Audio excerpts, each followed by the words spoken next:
امرت ہے تیرے بول تو پیغام زندگی، امرت ہے تیرے بول تو پیغام زندگی، تیرے سوا نہیں کوئی آواز وقت کی، تیرے سوا نہیں کوئی آواز وقت کی۔ بسم اللہ الرحمن الرحیم۔ ناظرین اکرام السلام علیکم ورحمۃ اللہ وبرکاتہ۔ الحصار کے پلیٹ فارم سے آپ کی خدمت میں حاضر ہیں۔ ہم نے گزشتہ ویڈیو میں بعض ان ویڈیوز کا ذکر کیا تھا جو ہم نے دیکھی جن میں اسرائیل کی طرف سے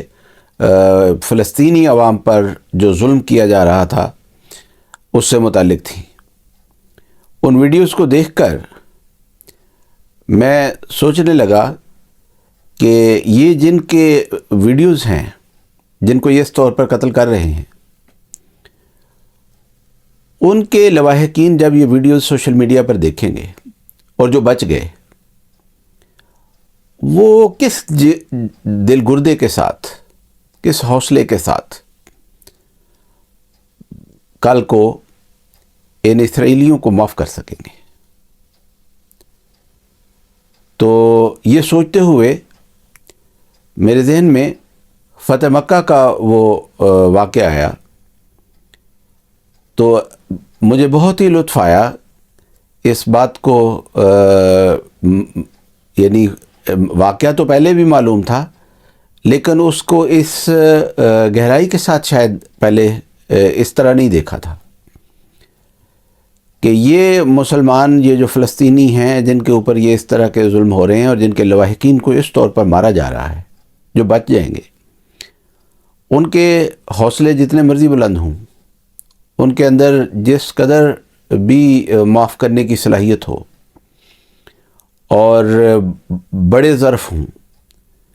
لیکن ان کے ظرف محمد مصطفیٰ صلی اللہ علیہ وسلم سے بڑے نہیں ہو سکتے، اس کے برابر بھی نہیں ہو سکتے۔ ان کے حوصلے حضرت صلی اللہ علیہ وسلم کے حوصلوں کے قریب بھی نہیں پہنچ سکتے۔ جتنا بڑا آپ کا ظرف تھا، جتنا بڑا آپ کا حوصلہ تھا، جتنا بڑا آپ کا دل تھا معاف کرنے کے لیے، اور اسی وجہ سے حضرت صلی اللہ علیہ وسلم نے حدیثوں میں لکھا ہے کہ جب مکہ فتح ہوا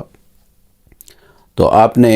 اس آیت کے مطابق اعلان کروایا، لا تثریب علیکم اليوم اذهبوا انتم الطلقاء۔ وہ جو حضرت یوسف علیہ السلام کے متعلق آتا ہے کہ انہوں نے بھی کہا تھا لا تثریب علیکم اليوم، تو حضرت صلی اللہ علیہ وسلم کے متعلق حدیثوں میں آتا ہے کہ آپ نے فرمایا لا تثریب علیکم اليوم اذهبوا انتم الطلقاء،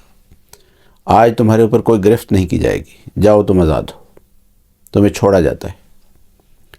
لیکن اس اعلان کے باوجود بعض استثناءات رکھی گئیں، بعض ایکسیپشنز کریٹ کی گئیں، اور حضرت صلی اللہ علیہ وسلم نے ان میں سے بعض لوگوں کے متعلق یہ حکم ارشاد فرمایا کہ یہ لوگ جو ہیں فلاں فلاں، یہ جہاں بھی ہوں گے یہ قتل کیے جائیں گے، ان کو معاف نہیں کیا جا رہا۔ تو معلوم ہوا کہ ظلم کی ایک حد کو جب کوئی اس حد تک کراس کر جاتا ہے کہ انسانی حوصلے، انسانی ظرف اور انسانی معاف کرنا جو ہے وہ پھر وہاں پیچھے رہ جاتا ہے، اور وہاں سزا دہی جو ہے وہ لازمی ہوتی ہے۔ اور یہ وہ فرق ہے جو اللہ تعالیٰ کے رحمان ہونے اور بندے کے اس کا بندہ جو ہے اس کے حوصلے میں فرق ہے۔ اللہ تعالیٰ معلوم نہیں کس کو کہاں معاف کر دے گا، لیکن بندہ جو ہے اس کی بہرحال لمٹس ہیں۔ تو حضرت صلی اللہ علیہ وسلم نے فرمایا کہ یہ فلاں فلاں جو ہیں ان کو معاف نہیں کیا جائے گا۔ چنانچہ ان میں سے آپ کے چچا حضرت حمزہ رضی اللہ عنہ کا کلیجہ چبانے والی ہند بھی شامل تھی، اور اس کو جب یہ معلوم تھا کہ میرا جرم ایسا ہے کہ جس کو معاف نہیں کیا جائے گا، تو جب مکہ فتح ہوا تو وہ عورتوں میں چھپ کر آ کر جو مسلمان ہوئے وہاں پر لوگ، ان میں شامل ہو کر تو اس نے بیعت کر لی. اور جب آن حضرت صلی اللہ علیہ وسلم نے اپنی بیعت میں یہ الفاظ دہرائے کہ ہم شرک نہیں کریں گی، تو ہندہ بہت ہی جرأت والی خاتون تھی، اور اس نے کہا کہ یا رسول اللہ، کیا اب بھی ہم شرک کریں گے جبکہ آپ کا ایک خدا جیت گیا ہے اور ہمارے یہ 360 جو خدا تھے یہ ہار گئے ہیں؟ تو ایک تو اس کی بات سے اندازہ لگا لیا، دوسرا یہ ہے کہ چونکہ وہ ایک رشتہ دار خاتون تھی، حضرت صلی اللہ علیہ وسلم اس کی آواز بھی پہچانتے تھے. تو آپ نے فرمایا کہ کیا تم ہند ہو؟ تو اس نے کہا ہاں،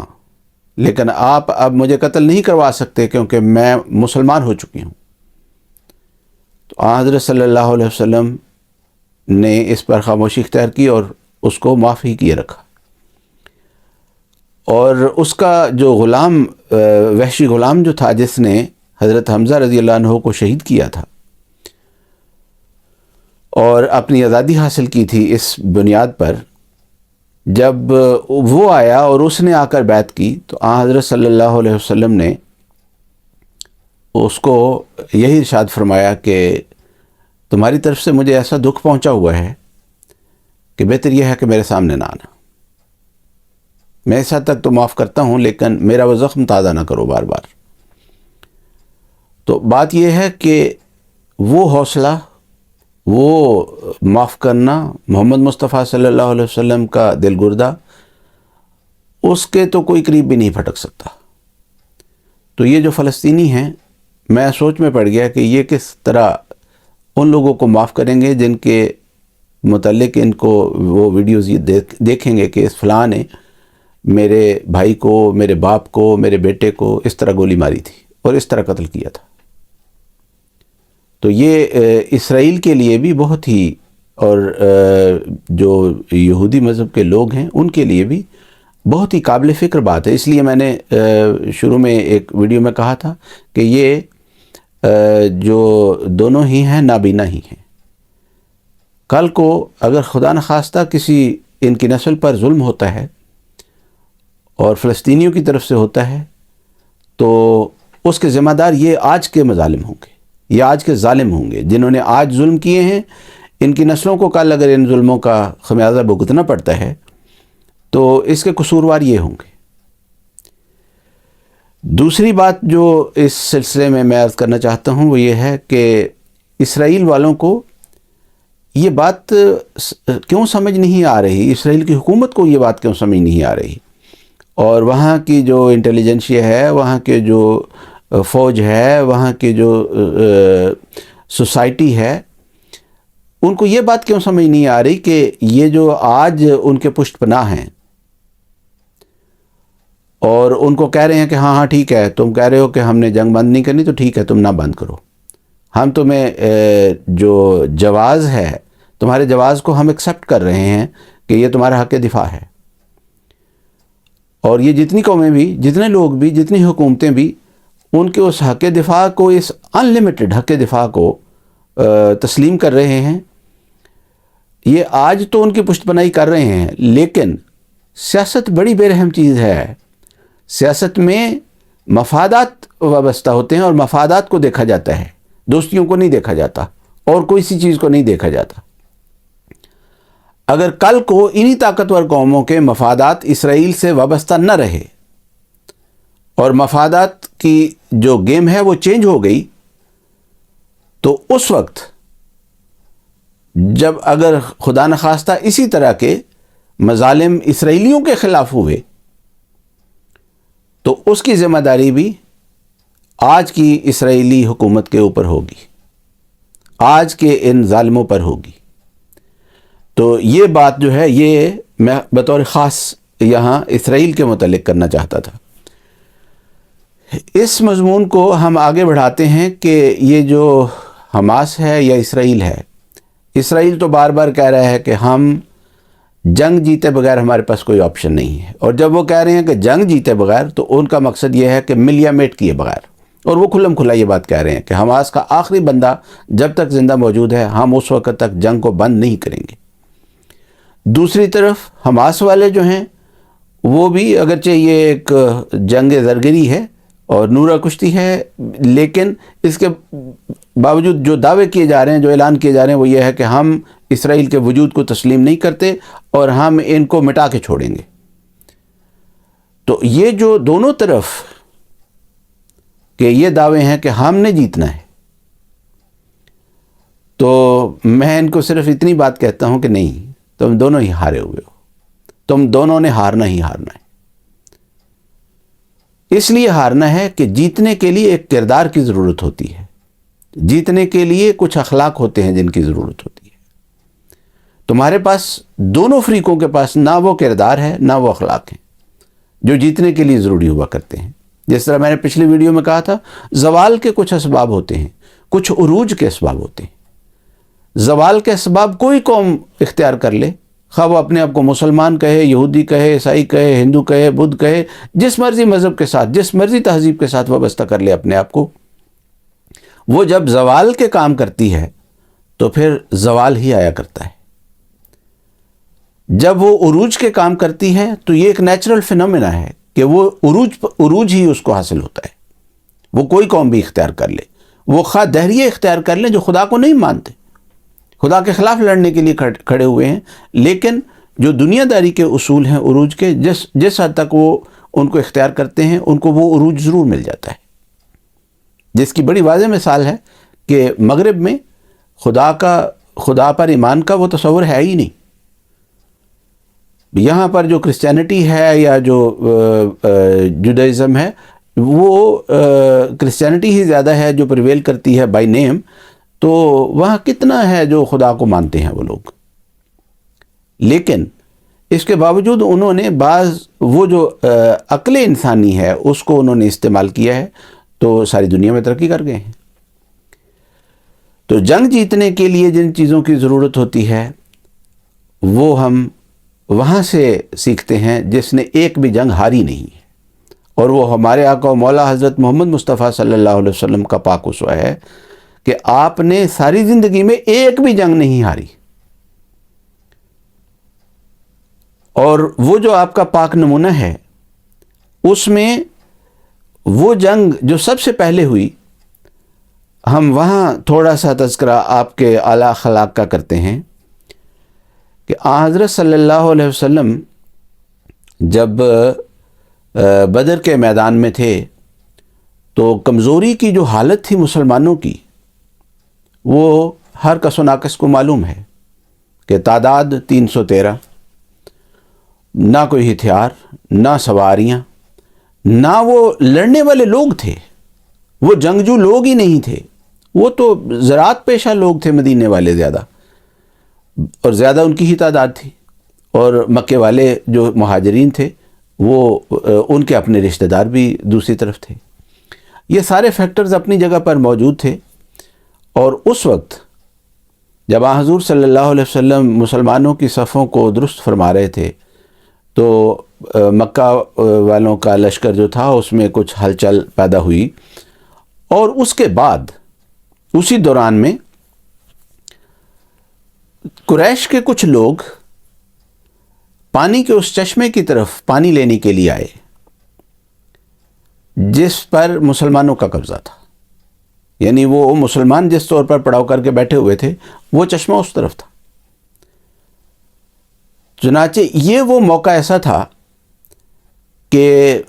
اپنی کمزوری کا خیال رکھتے ہوئے اگر اس وقت حضرت صلی اللہ علیہ وسلم اور آپ کے صحابہ اس بات پر فیصلہ کرتے کہ ان کو پانی نہیں لینے دینا تاکہ یہ طاقت پکڑ کر تازہ دم ہو کر ہمارے اوپر حملہ آور نہ ہوں، تو اگر ان کا پانی ہی بند کر دیا جاتا تو جنگ جیتنے کے لیے وہ ایک بہت بڑا ہتھیار ہو سکتا تھا۔ آج مہذب ترین دنیا جو ہے وہاں بھی سب سے پہلے کھانا پینا جو ہے اس کو ہی بند کرتے ہیں کہ مخالف جو دشمن فوج ہے اس کا کھانا پینا بند کر دو، ان کی رسد جو ہے اس کو کاٹ دو۔ تو جب رسد کاٹ دو گے اور جب کھانا پینا بند ہو جائے گا تو دشمن کے پاس لڑنے کی استطاعت نہیں رہے گی۔ آج جو اسرائیل کر رہا ہے، یعنی کھانا پینا بھی نہیں پہنچنے دے رہا، اور فیول جو وہاں پر لازمی ہے کہ جانیں بچانے کے لیے جو بچے انکیوبیٹرز میں ہیں، جو مریض ہیں وینٹیلیٹرز پر، زخمی ہیں وینٹیلیٹرز کے اوپر، ان کی جانوں کو بچانے کے لیے فیول کی ہسپتالوں میں شدید ضرورت ہے، لیکن اس کے باوجود وہ کہتے ہیں نہیں، ہم نے جنگ بندی نہیں کرنی، نہیں پہنچنے دینا۔ اور اب جو امریکہ ہے یا دوسرے ممالک ہیں بعض، وہ کہہ رہے ہیں ٹھیک ہے چھوٹے چھوٹے وقفے یہ خوراک اور فیول پہنچانے کے لیے تھوڑا بہت کریں، لیکن وہ کہتے ہیں کہ نہیں، ہم تو یہ وقفے نہیں کرنے لگے، اس لیے کہ اگر وہاں خوراک اور فیول پہنچے گا تو حماس والے اپنے پاس ذخیرہ کر کے اس کا تو ہمارے خلاف طاقت پکڑ کر دوبارہ حملہ کریں گے، ریزسٹ کریں گے زیادہ زور کے ساتھ۔ تو واقعہ یہ ہوا کہ آن حضرت صلی اللہ علیہ وسلم نے جب دیکھا کہ قریش کے کچھ لوگ اس پانی کی گھاٹ پر آئے ہیں، اور صحابہ نے چاہا کہ ان کو منع کر دیں، اور صحابہ آگے بڑھے کہ خبردار، تم لوگ ہمارے خون کے پیاسے بن کے آئے ہو، یہ پانی کس طرح تم یہاں سے لے سکتے ہو؟ اب حضور صلی اللہ علیہ وسلم نے جب یہ منظر دیکھا تو آپ نے صحابہ کو منع فرمایا، آپ نے فرمایا نہیں، پیچھے ہٹ جاؤ، ان کو پانی لینے دو، یہ پانی تو خدا کا پانی ہے۔ چنانچہ وہ قریش کا جو لوگ تھے انہوں نے پانی لیا، اپنے لیے بھی لیا، اپنے جانوروں کو لیے بھی لیا، اور شاید کچھ بھر کے بھی لے گئے۔ تو یہ موقع ایسا تھا جو جنگ لڑے بغیر جیتی جا سکتی تھی، لیکن اگر وہ جنگ اس طور پر لڑے بغیر جیتی جاتی تو قیامت تک محمد مصطفیٰ صلی اللہ علیہ وسلم اور آپ کے صحابہ کے کردار پر یہ ایک داغ ہوتا، لیکن حضرت صلی اللہ علیہ وسلم نے اس داغ کو لگنے ہی نہیں دیا۔ اور ہمیشہ دنیا میں یہ بات مثال کے طور پر بیان کی جاتی کہ دیکھو وہاں رحمت للعالمین نے بھی تو پانی بند کر دیا تھا، لیکن آپ نے ایسا نہیں کیا۔ دوسری بات جو ادھر اسی بدر کے میدان میں ہوئی وہ یہ تھی کہ عربوں میں یہ دستور تھا کہ جب جنگیں ہوتی تو مخالف فریق کے، دشمن کے جو سپاہی قتل ہوتے تو میدان جنگ میں ان کی لاشوں کو اکٹھا کر کے، تو جب شکست خوردہ فریق بھاگ جاتا اور فاتح جو ہیں وہ ان کی لاشوں کو اکٹھا کر کے، تو اس کے بعد ایک ذلت کے نشان کے طور پر ان کے ہاتھ، پیر، کان، ناک، ہونٹ یہ کاٹتے تھے، یعنی لاشوں کی اس طور پر بے حرمتی کرتے تھے، اور اس کو عربی زبان میں وہ کہتے تھے مسلح کرنا۔ حضرت صلی اللہ علیہ وسلم نے اس رسم کو وہاں بدر کے میدان میں ہی تبدیل فرمایا۔ یہ پہلی جنگ تھی جو مسلمانوں میں اور کفار میں ہو رہی تھی، اور جب بدر کے میدان میں مسلمانوں کو فتح نصیب ہوئی اور کفار کے جو مقتولین تھے ان کی لاشوں کو اکٹھا کیا گیا، تو حضور صلی اللہ علیہ وسلم نے فرمایا ان میں سے کسی کا مسلح نہیں کیا جائے گا، یعنی کسی کے یہ اعضاء کاٹنے کا جو عمل عربوں میں رواج ہے اس کے مطابق نہیں ہوگا، بلکہ ان کو ایک کنویں میں ان کی لاشوں کو پھینک دو۔ تو حضور صلی اللہ علیہ وسلم کے اخلاق اتنے عظیم تھے۔ یہ اخلاق ہیں جو جیتنے والے اخلاق ہیں، یہ کردار ہے جو جنگوں کو جیتنے والا کردار ہے۔ تو یہ تو حماس والے بھی جو ہیں وہ ان اخلاق کو تو جانتے ہی نہیں۔ اگر آج بھی جنگ جیتنی ہے تو ایک ہی طریق ہے کہ جنگی کوڈ جو حضرت صلی اللہ علیہ وسلم نے متعارف کروایا اور جس پر آپ نے عمل بھی کیا، اس کوڈ کو مسلمان جو ہیں وہ مشتہر کریں اور بتائیں کہ ہاں اس کوڈ کے اندر یہ شامل ہے